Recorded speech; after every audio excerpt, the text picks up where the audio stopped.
क्या आप जानते हैं कि स्ट्रोक, जिसको हम लकवा कहते हैं आम भाषा में, ब्रेन में क्लॉट आ जाना या फिर ब्रेन हेमरेज हो जाना, इसके पेशेंट यंग एज ग्रुप में भी बढ़ते जा रहे हैं। ये न्यूज़ आपने ज़रूर देखी होगी। बहुत ज़्यादा एज उनकी नहीं है।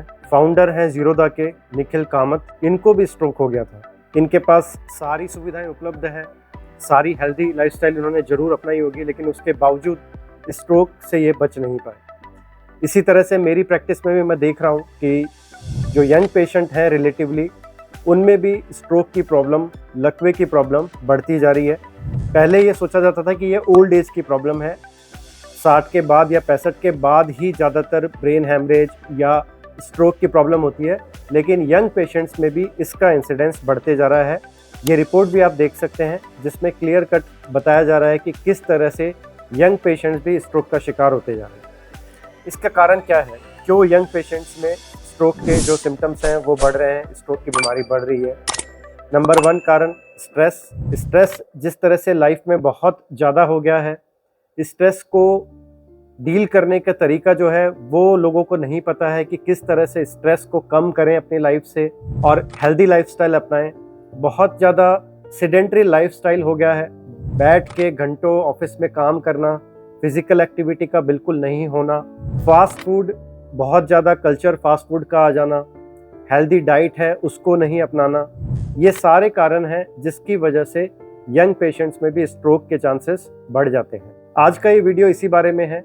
मेनली स्ट्रोक किन कारणों से होता है, क्या क्या लक्षण होते हैं और कौन सी जांचें हैं जो हम करवाते हैं स्ट्रोक के लिए, साथ ही कौन सी स्क्रीनिंग टेस्ट हैं जो आप भी करवा सकते हैं, ताकि बहुत जल्दी ही हम डिटेक्ट कर सकें कि स्ट्रोक होने के चांस तो नहीं है और उसके अकॉर्डिंग एक्ट कर सकें, ताकि इस गंभीर बीमारी से हम बच सकें।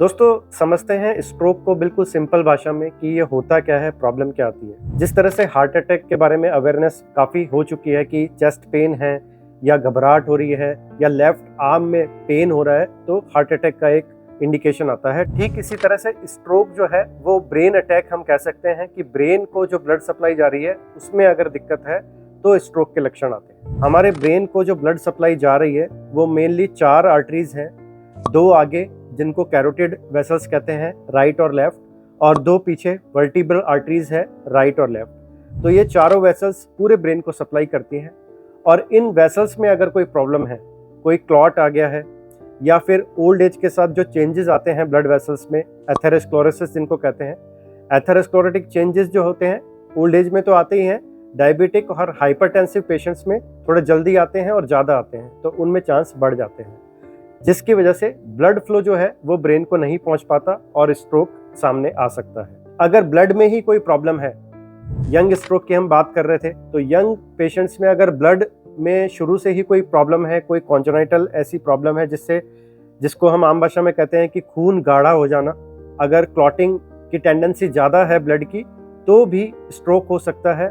ऑब्वियसली जब खून गाढ़ा है, वो फ्लो अच्छे से नहीं कर पा रहा है, तो छोटा मोटा ब्लॉक भी अगर वेसल्स में है तो ब्लड वहाँ पे आगे पहुँच नहीं पाएगा थिकनेस की वजह से, और स्ट्रोक होने के चांस हो जाएंगे। इसके अलावा सिगरेट स्मोकिंग और अल्कोहल, ये भी बहुत बड़े कारण हैं स्ट्रोक के।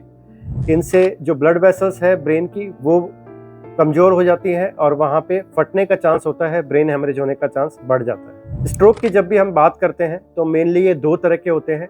जो कॉमन तरीके का है उसे इस्केमिक स्ट्रोक कहते हैं, और जो अनकॉमन है, जो लगभग 20% केसेस में होता है, उसे हेमरेजिक स्ट्रोक कहते हैं। इनमें बेसिक फ़र्क क्या है? इस्केमिक स्ट्रोक जो ज़्यादा कॉमन है उसमें ब्लड सप्लाई बंद हो जाती है, अगर वेसल में ब्लॉक है या क्लॉट आ गया है कोई जिसकी वजह से आगे ब्लड फ्लो नहीं जा रहा है, तो ब्रेन का वो पार्ट जो उस ब्लड वेसल से सप्लाई हो रहा है वो सारा खराब हो जाता है, इसे हम इस्केमिक स्ट्रोक कहते हैं। और इसके अपोजिट जो हेमरेजिक स्ट्रोक होता है, वहाँ पे ब्लड वेसल्स में लीक हो जाता है और ब्लड का क्लॉट, एक खून का थक्का जो है वो ब्रेन के टिश्यू में जम जाता है, जिसे हम आम भाषा में कहते हैं कि ब्लड क्लॉट जम गया है सिर में, इसे हम हेमरेजिक स्ट्रोक कहते हैं। दोनों का जो ट्रीटमेंट है थोड़ा अलग होता है, इसलिए टाइम पे डायग्नोसिस बहुत ज़रूरी है, और टाइम पे डायग्नोसिस तभी हो पाएगा जब आप लक्षण अच्छे से समझ पाएंगे।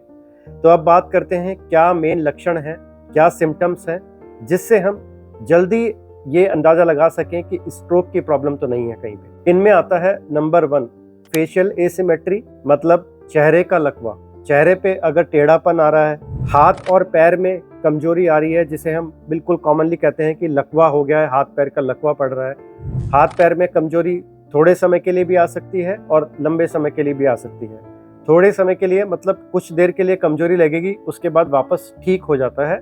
इस तरह के स्ट्रोक को हम मिनी स्ट्रोक भी कहते हैं और साइंटिफिक टर्म जो है इसके लिए वो TIA है, ट्रांजिएंट इस्केमिक स्ट्रोक। TIA जो है ये भी एक तरह का वार्निंग साइन है कि आगे जाके आपको स्ट्रोक हो सकता है। बोलने में दिक्कत आ सकती है। बहुत कॉमनली आपने देखा होगा स्ट्रोक हुआ पेशेंट को और वो अपने आप को एक्सप्रेस नहीं कर पा रहे, बोल नहीं पा रहे हैं, उनके बोलने में दिक्कत आ रही है। इस तरह की प्रेजेंटेशन भी बहुत कॉमन है स्ट्रोक के साथ। इसके अलावा पेशेंट बेहोशी में भी जा सकता है, कोमा में जा सकता है अगर स्ट्रोक बहुत ज्यादा है तो। पेशेंट इम्बैलेंस के साथ प्रेजेंट कर सकता है, चक्कर आना या बैलेंस में दिक्कत आना, ये लक्षण भी हो सकते हैं अगर स्ट्रोक है तो। आंखों में दिखाई देने में दिक्कत आना या आंखों में भेंगापन अचानक से आ जाना, स्क्विंट जिसे कहते हैं, इस तरह से भी प्रेजेंट कर सकता है स्ट्रोक के अगर लक्षण है तो। मिर्गी का दौरा अगर आ रहा है तो वहां पे ओल्ड एज में खासकर तो ये भी देखना होगा कि कहीं स्ट्रोक तो नहीं है। ये सारे लक्षण स्ट्रोक के हैं। अब लक्षणों के बाद बात करते हैं कि किस तरह से डायग्नोसिस होता है। डायग्नोसिस के लिए इमेजिंग जो है वो बहुत इंपॉर्टेंट है, चाहे वो CT स्कैन हो या फिर MRI ब्रेन। दोनों के इंडिकेशन थोड़े थोड़े अलग है। कुछ केसेस में CT स्कैन क्योंकि जल्दी से हो सकता है, ज़्यादा टाइम नहीं लगता, पेशेंट अगर बहुत ज़्यादा स्टेबल नहीं है तो जल्दी से अगर हमें इंफॉर्मेशन चाहिए तो CT स्कैन करा सकते हैं। लेकिन अगर डिटेल्ड इंफॉर्मेशन चाहिए, पेशेंट स्टेबल है, वो MRI मशीन में 20-25 मिनट तक लेट सकता है, तो डेफिनेटली MRI बेटर स्कैन है स्ट्रोक को डिटेक्ट करने के लिए। डायग्नोसिस करने के बाद हमें ट्रीटमेंट की बात करनी है तो ट्रीटमेंट जो है वो डिपेंड करता है कि किस तरह का स्ट्रोक है। जैसा मैंने पहले बताया, इस्केमिक स्ट्रोक है या फिर हेमरेजिक स्ट्रोक है। क्योंकि इस्केमिक स्ट्रोक में हमें खून को पतला करना होता है, कुछ दवाइयाँ इस तरह से देनी होती है जिन्हें ब्लड थिनर कहते हैं, जिससे ब्लड फ्लो वापस से बन जाए। लेकिन हेमरेजिक स्ट्रोक में इस तरह की दवाई नहीं दे सकते क्योंकि ऑलरेडी वहाँ पे ब्लीडिंग है। अगर हम खून पतला करने की दवाई ऐसे पेशेंट में देंगे तो जो ब्लड क्लॉट है उसकी साइज बढ़ सकती है। यहाँ पे ये जानना बहुत जरूरी है कि स्ट्रोक जब भी आए तो तुरंत हमें मेडिकल सहायता की तरफ जाना है, न्यूरोलॉजिस्ट या न्यूरोसर्जन को तुरंत दिखाना है। ऐसा क्यों कहा जाता है? क्योंकि शुरू के जो क्षण होते हैं वो बहुत इंपॉर्टेंट होते हैं।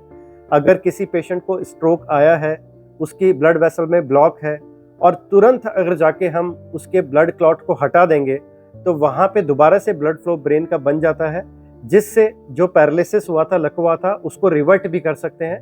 वापस से पैर और हाथ की जो ताकत चले गई थी पैरालिसिस की वजह से, वो वापस आ सकती है। तो ये बहुत ज़रूरी है कि आप कोई ऐसे इलाज की तरफ ना जाए जहाँ पे आपका समय खराब हो रहा है। आप जो न्यूरोलॉजिस्ट या क्वालिफाइड न्यूरोसर्जन है उनके पास जाके तुरंत दिखाएं ताकि डायग्नोसिस और ट्रीटमेंट जल्दी हो सके और स्ट्रोक के जो दुष्प्रभाव बहुत लंबे समय तक रहते हैं उनसे हम बच सके। तो दोस्तों, ये था स्ट्रोक के बारे में। अब एक बहुत इंपॉर्टेंट सवाल कि हम कैसे बच सकते हैं, किस तरह के स्क्रीनिंग टेस्ट हैं जो करवा के हम स्ट्रोक जैसी खतरनाक बीमारी से बच सकते हैं।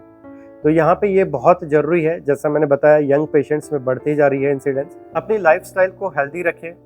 जो चेकअप्स है 35 की एज के बाद एनुअल चेकअप्स ज़रूर कराएं। ये एनुअल जो चेकअप्स हैं वो बहुत अच्छे से और बहुत अर्ली डिटेक्ट कर लेते हैं कि किन पेशेंट्स को स्ट्रोक या हार्ट अटैक की संभावना ज़्यादा है। इन टेस्ट में सिंपल ब्लड टेस्ट होते हैं जहाँ पे हम लिपिड प्रोफाइल देखते हैं कि कोलेस्ट्रॉल लेवल ठीक है या नहीं है। ब्लड का जैसे मैंने बताया कि अगर गाढ़ापन है ब्लड का तो वो भी डिटेक्ट हो सकता है। सिंपल टेस्ट जैसे कि PT-INR है या फिर सीरम होमोसिस्टिन लेवल है, इन सब से हम पता कर सकते हैं कि ऐसी टेंडेंसी तो नहीं है जिससे ब्लड जो है उसके जमने की क्षमता ज़्यादा है, जिससे आपके स्ट्रोक के चांस बढ़ जाते हैं। इसके अलावा हार्ट का चेकअप भी जरूरी है, खासकर उन पेशेंट्स को जिनमें डायबिटीज़ या ब्लड प्रेशर डिटेक्ट हो गया है, क्योंकि डायबिटीज़ और ब्लड प्रेशर अगर डिटेक्ट हो गया है तो आपके स्ट्रोक के चांस 30 to 40% ज़्यादा है नॉर्मल पॉपुलेशन से। इसलिए इनको कंट्रोल में रखना बहुत ज़रूरी है। कंट्रोल के लिए जो प्रेस्क्राइब की हुई मेडिसिन है और जो हेल्दी लाइफस्टाइल डॉक्टर ने बताई है उसे अपनाएं। यहाँ पे हेल्दी लाइफस्टाइल का बहुत ज़्यादा इंपॉर्टेंस है, क्योंकि जैसा मैंने बताया स्ट्रेस लेवल को कम करना बहुत ज़रूरी है। आपकी स्लीप जो है उसे प्रॉपर रखना बहुत ज़रूरी है। आपकी मेंटल और फिजिकल हेल्थ सही रहेगी तो आपकी स्लीप भी ठीक रहेगी, और स्लीप अगर अच्छी है तो आपकी फिजिकल और मेंटल हेल्थ भी ठीक रहेगी। तो ये दोनों आपस में जुड़ी हुई चीज़ें हैं। हेल्दी डाइट का भी बहुत इंपॉर्टेंस है। जिन चीज़ों में बहुत ज़्यादा कोलेस्ट्रॉल ख़राब कोलेस्ट्रॉल ज़्यादा है उन चीज़ों को अवॉइड करना है। बहुत ज़्यादा तेल से बनी हुई चीज़ें, प्रोसेस्ड फूड, ये सारी चीज़ों को, शुगरी बेवरेजेस, इन सब को थोड़ा अवॉइड करें। प्रोसेस्ड फूड, आउटडोर जो फूड का कल्चर बढ़ा हुआ है, जंक फूड को, उसको थोड़ा कम करना है और हेल्दी फूड की तरफ जाना है। होल ग्रेन्स हैं, हरी सब्जियां हैं, वेजिटेबल्स हैं, ड्राई फ्रूट्स हैं, ये अपनी डाइट में इंक्लूड करें ताकि आपको हेल्दी जो विटामिन्स हैं, मिनरल्स हैं, एंटीऑक्सीडेंट्स हैं, ये प्रॉपर मात्रा में मिल सके। उम्मीद है आपको ये वीडियो पसंद आया होगा। आप शेयर करिए उन लोगों के साथ जिन्हें चांसेस हैं स्ट्रोक होने के, खासकर वो लोग जो डायबिटीज़ और ब्लड प्रेशर से ऑलरेडी जिनको प्रॉब्लम है, उन्हें स्ट्रोक के चांस ज़्यादा है। ऐसे लोगों को शेयर करिए, आप भी अवेयर होइए और सबको अवेयर करिए। Thank you so much.